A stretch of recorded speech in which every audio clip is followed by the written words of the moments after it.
जय श्रीमन नारायण। एक नौजवान अपने घर के छत पर पतंग उड़ा रहा था। अचानक हवा तेज हुई और पतंग की डोर टूट गई। पतंग उड़ते हुए एक महात्मा जी के कुटिया में जा गिरी। नवयुवक कुटिया में पहुंचा और बोला, महात्मा जी क्या कुटिया में पतंग आई है? महात्मा ने कहा, हाँ बेटे, पतंग तो आई है, कुटिया में रखी है, जाकर ले लो। नवयुवक जाता है और जैसे ही पतंग लेकर आता है, महात्मा जी कह पड़ते हैं, बेटे तुम पतंग भी उड़ाते हो? नवयुवक बोला, हाँ गुरुजी, जब उड़ा लेता हूँ जब कोई ताश खेलने के लिए नहीं मिलता। महात्मा बोले, तुम ताश भी खेलते हो? नवयुवक बोला, हाँ महाराज जी, जब खेल लेता हूँ जब कोई शराब आदि पीने के लिए नहीं मिलता। सन्यासी कहते हैं, तू शराब भी पीता है? महाराज, जब कोई जुआ खेलने के लिए नहीं मिलता तब शराब भी पी लेता हूँ। नवयुवक ने अपने अनेकों दुर्गुण गिनाए। सन्यासी कहते हैं, अरे तुझे परमात्मा ने मानव चोला दिया है कुछ अच्छा करने के लिए, लेकिन तू है कि बुराइयों में फंसा है। तू मेरे पास बैठ। उस नवयुवक पे सन्यासी के बातों का असर हुआ और नौजवान सन्यासी के पास बैठ गया और धीरे धीरे कुछ ही दिनों में योग साधना सीख गया। इसको 4-6 महीना जब बीता तो कहता है, अरे स्वामी जी, मेरा परिवार भी है, मेरी माँ है, पिता है, भाई बहन है और मेरी पत्नी भी है। मैं घर जाना चाहता हूँ और यहाँ तक कि मेरी माँ मेरे बिना रह भी नहीं सकती, मेरी पत्नी मेरे बिना नहीं रह सकती, पिताजी मेरे बिना रह ही नहीं सकते। मैं घर जाना चाहता हूँ, उनसे मिलकर वापस चला आऊंगा। स्वामी जी महाराज ने उसे समझाया, बेटे दुनिया में कोई किसी का नहीं है, ये रिश्ते नाते स्वार्थ मात्र हैं, केवल तू ही अपना कर्म अपने आप भोगेगा। नवयुवक कहता है, ऐसा कैसे हो सकता है? स्वामी जी महाराज कहते हैं, विश्वास नहीं तो परीक्षा करके देख ले। कहते हैं, तू अपने घर जा, अपने घर जाके लेट जाना और कह देना मेरी तबीयत कुछ ठीक नहीं है, और यहाँ तक कह देना मेरी तबीयत अगर ज्यादा बिगड़ जाए तो किसी डॉक्टर को मत बुलाना, मेरे गुरुजी को बुलाना जो पास की कुटिया में रहते हैं, मैं आऊंगा और सिद्ध करके दिखा दूंगा। नवयुवक ऐसा ही करता है, घर जाता है, माँ बहुत खुश होती है, पत्नी बहुत खुश होती है, पति आया है। माँ कहती है, बेटा भूखा होगा, रोटी खा ले। कहता है, माँ मेरी तबीयत कुछ ठीक नहीं है, मैं सोने जा रहा हूँ, और अगर मेरी तबीयत ज़्यादा बिगड़ जाए तो किसी डॉक्टर को मत बुलाना, यहीं पास की कुटिया में मेरे गुरुजी रहते हैं, उन्हें बुला लेना। नवयुवक जाके लेटता है, उसे प्राणायाम आता ही था, श्वास खींच लेता है। थोड़ी देर बाद पत्नी जाती है पति को बुलाने के लिए, देखती है कि पति सोया है तो हाथ पकड़कर उठाती है और जगाने लगती है। पत्नी जैसे ही हाथ छोड़ती है, हाथ झूल जाता है। पत्नी गर्दन इधर उधर करके बुलाती है, गर्दन भी झूल जाती है। पत्नी जोर जोर से चिल्लाती है, अरे माँ देखो इनको क्या हो गया। माँ आती है, पिता आता है, भाई बहन आते हैं, देखते हैं अब प्राण नहीं रहा।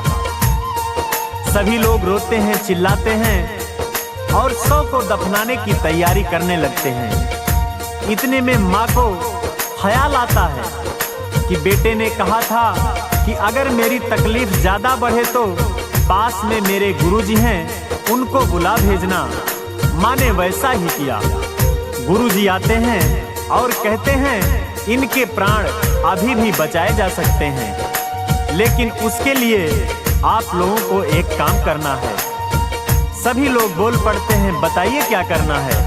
महात्मा जी कहते हैं, मेरे पास मंत्र की ऐसी पुड़िया है, अगर आप में से कोई उसे खा लेता है, ये लड़का जिंदा हो जाएगा, लेकिन जो पुड़िया खाएगा उसकी मृत्यु हो जाएगी।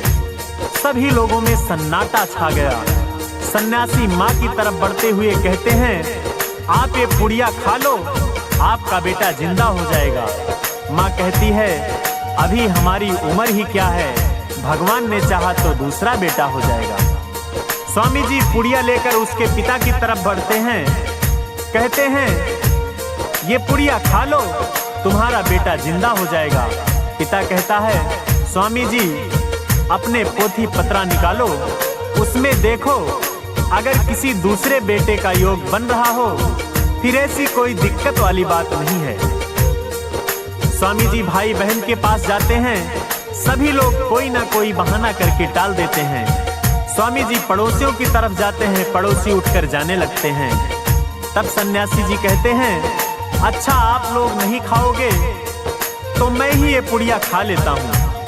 सभी लोगों ने कहा, हाँ स्वामी जी आप खा लो, सन्यासियों का जीवन वैसे परोपकार के लिए होता ही है।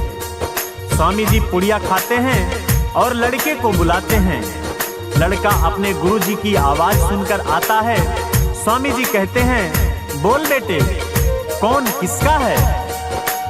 उस आदमी को सत्य का ज्ञान हो जाता है और कहता है, गुरुजी कोई किसी का नहीं है, इसलिए अपने काम से जो भी समय बचे उस परमपिता परमेश्वर की भक्ति किया करें।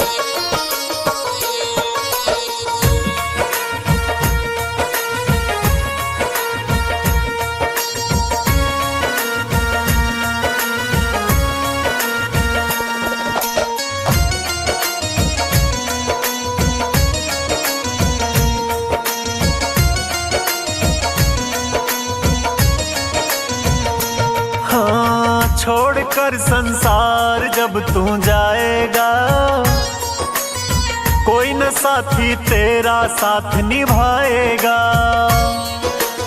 छोड़कर संसार जब तू जाएगा, कोई न साथी तेरा साथ निभाएगा। जो कमाया सब धरा रह जाएगा, जो कमाया सब धरा रह जाएगा। संग उसको तू ले जा नहीं पाएगा। हाँ, छोड़कर संसार जब तू जाएगा, कोई न साथी तेरा साथ निभाएगा।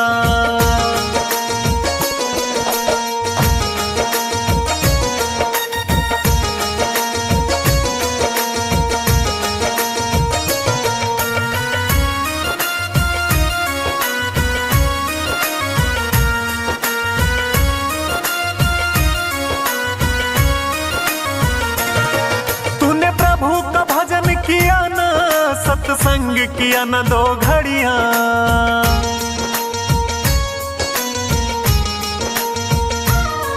तूने प्रभु का भजन किया न सत्संग किया न दो घड़ियां।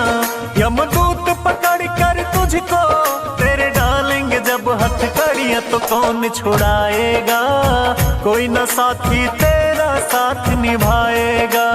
हाँ, छोड़कर संसार जब तू जाएगा, कोई न साथी तेरा साथ निभाएगा।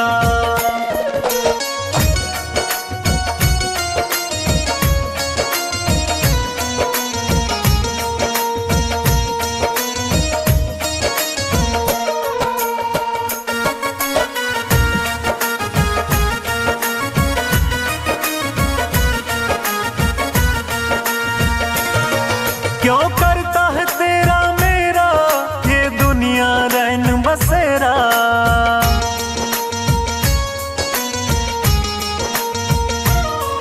क्यों करता है तेरा मेरा ये दुनिया रैन बसेरा। यहाँ कोई न रहने पाता, बस 4 दिनों का डेरा। हमसे उड़ जाएगा, कोई न साथी तेरा साथ निभाएगा। हाँ, छोड़कर संसार जब तू जाएगा, कोई न साथी तेरा साथ निभाएगा।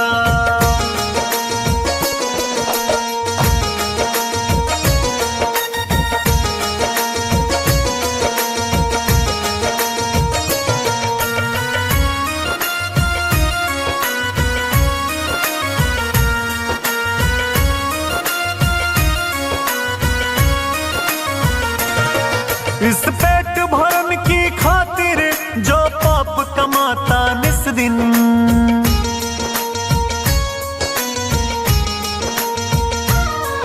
इस पेट भरन की खातिर जो पाप कमाता निस दिन, शमशान में लकड़ी रख कर तेरे आगे लगेगी, एक दिन खाक हो जाएगा, कोई न साथी तेरा साथ निभाएगा।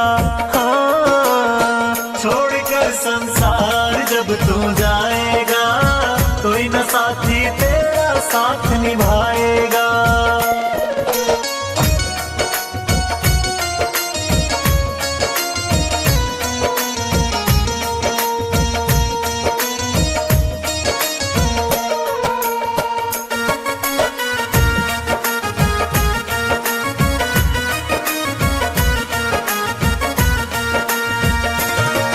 यह सत्संग की गंगा है, कोई इसमें लगा ले गोता।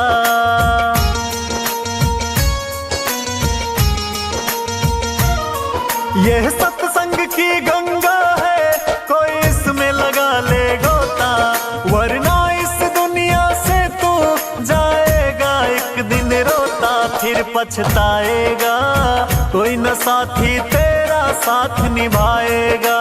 हाँ, छोड़कर संसार जब तू जाएगा, कोई न साथी तेरा साथ निभाएगा।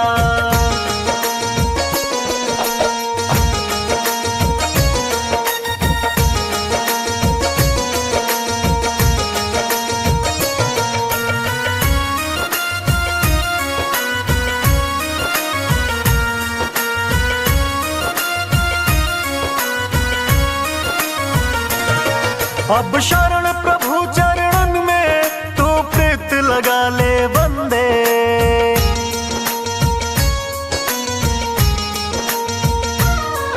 अब शरण प्रभु चरणन में तू प्रीत लगा ले बंदे, कट जाएंगे सब तेरे ये जन्म मरण के फंदे, मोक्ष मिल जाएगा, कोई न साथी तेरा साथ निभाएगा।